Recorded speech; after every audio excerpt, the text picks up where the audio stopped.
My head is a perfect circle, but ricocheting inside of my skull is a tiny marble-sized brain about this big.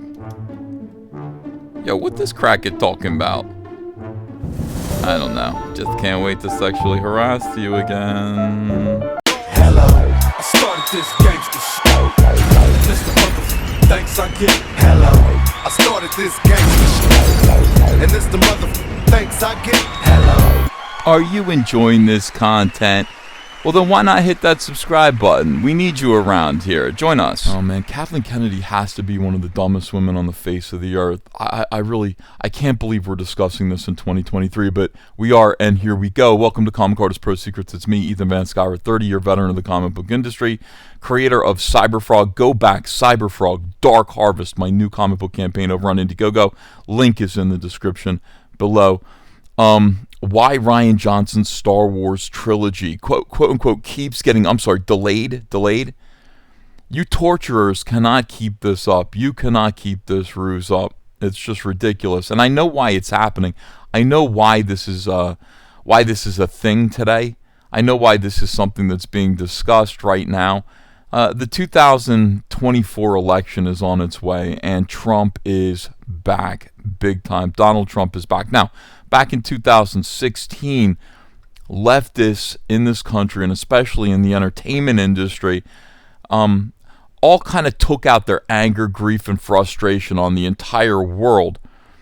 Disney, Lucasfilm, they did their part. They pulled their weight in that effort by hiring this clown to spit upon everything that George Lucas had created. And not only that, not just Star Wars, but just the idea of duty, masculinity, honor, all of the things, traditional heroes. Our dear friend Luke Skywalker was, of course, disgraced in a movie called The Last Jedi, which divided fandom, I think, I'd like to say right down the middle, but I really think it's more like 2/3 is on our side, and 1/3 is they're just like sadists who enjoy hurting people with the things that they love.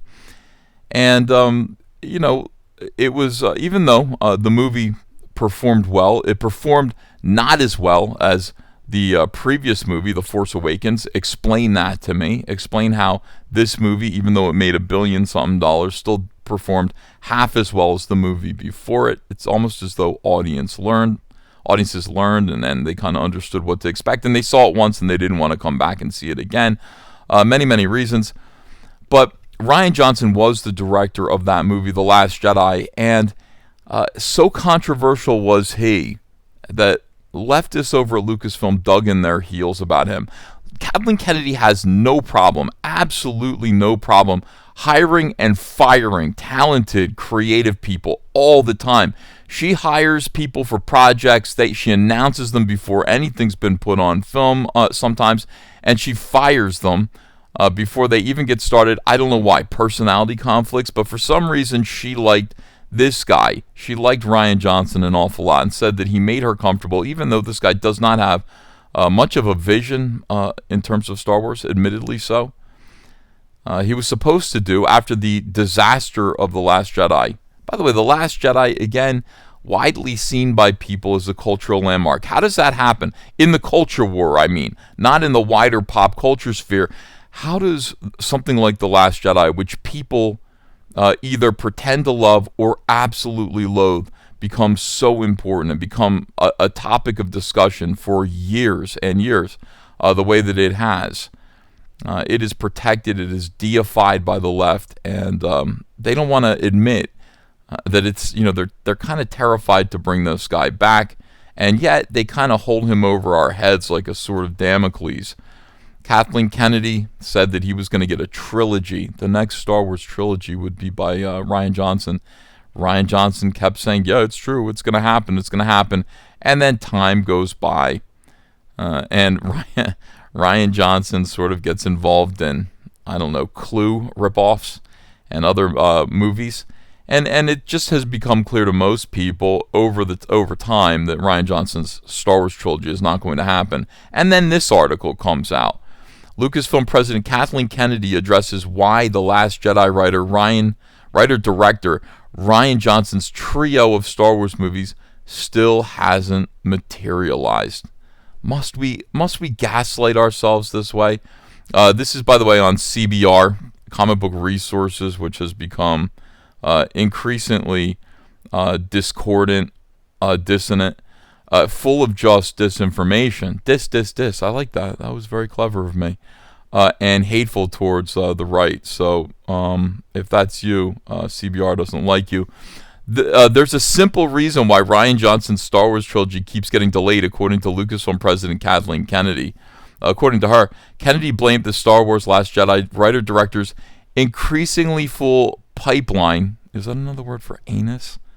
Of projects, I guess not, for delaying his return to a galaxy far, far away.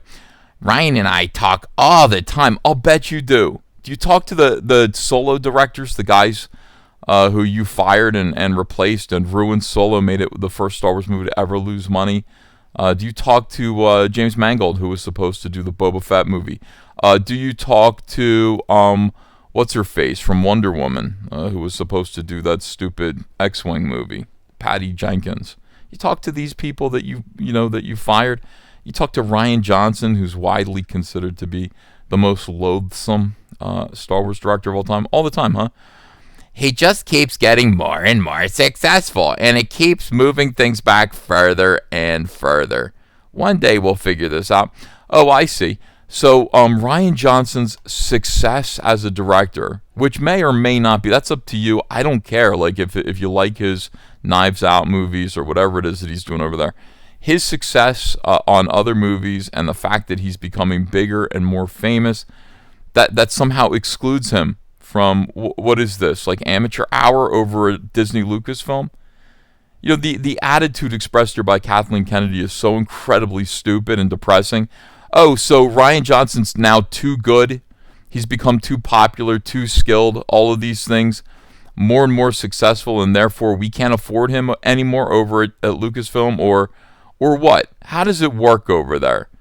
Does Star Wars have any allure at all? Is there...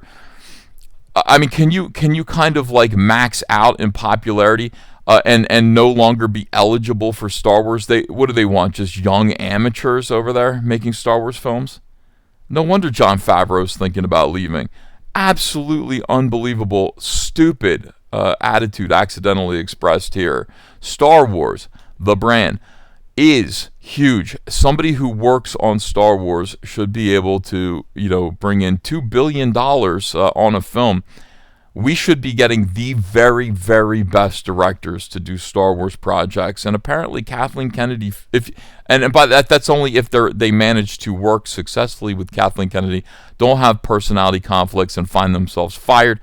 We should be able to get the very, very top-notch, best, most skilled, seasoned directors to do Star Wars projects, but evidently not according to Kathleen Kennedy. If you have a little bit of success, you ain't gonna come back to work on Star Wars. And I mean, these two gentlemen right here, I think they're living proof of that. These two guys escape barely with their lives and don't seem to want to come back and do any more Star Wars. At the end of those 3 movies, they were like, that's okay. They hated their time there. It must be an effing nightmare every single day working for Disney Lucasfilm with those idiots, Pablo Hidalgo and crew. It must be an absolute nightmare to have to take orders from this clown right here, this midget. Have to listen to him, do what he says, while he undoes everything that everybody ever loved about Star Wars. And now look, he's too successful to come back and do Star Wars, 10, 11, and 12? And the truth of the matter is, no, they just don't want to admit. I really think Kathleen Kennedy just doesn't want to admit that they're not going to make, another series of Last Jedi era mistakes on the film franchise. They're just not going to do it, and they don't want to admit that they were wrong. They don't want to apologize to the fans. They don't want to do anything like that. They're just going to slowly let it fade away. And this is the perfect excuse, I guess. He's too big for us now, except what is that saying about Star Wars under your leadership, Kathleen? You dummy. And people who think Kathleen Kennedy is going to get fired, I used to think so too. She should get fired based on the fact that she has tarnished this brand. But Star Wars fans keep going to watch the movies. The numbers are declining. It doesn't really matter. They're still enormous. And she hasn't completely bottomed out the entire franchise yet. And so she's going to keep her job. And she's going to keep doing stuff like that. And that's just the way it is. Instead of putting up with this, I just recommend supporting indie comics like Cyberfrog Dark Harvest, my new campaign. Every single Cyberfrog project to date, I think, is available to back on this, including Salamandroid Death Sting with these gorgeous glow-in-the-dark covers. Don't miss out on this. Why waste any more money on Disney and companies that hate you? And they clearly do. If they didn't hate you, Kathleen Kennedy would just say, Rian Johnson, we're not bringing him back here. He pissed everyone off. He made all the fans crazy, and he ruined Star Wars. Why would we bring him back? But they're not saying that. She's not saying that. She refuses to take responsibility for what she did. And, I don't know, instead of giving them your money, why not throw it at something like Cyberfrog or any Comicscape project? Appreciate you. Thanks for watching. I'll be back with another video later today. Take care. Hey, come follow me on Twitter, @EthanVanSkyver.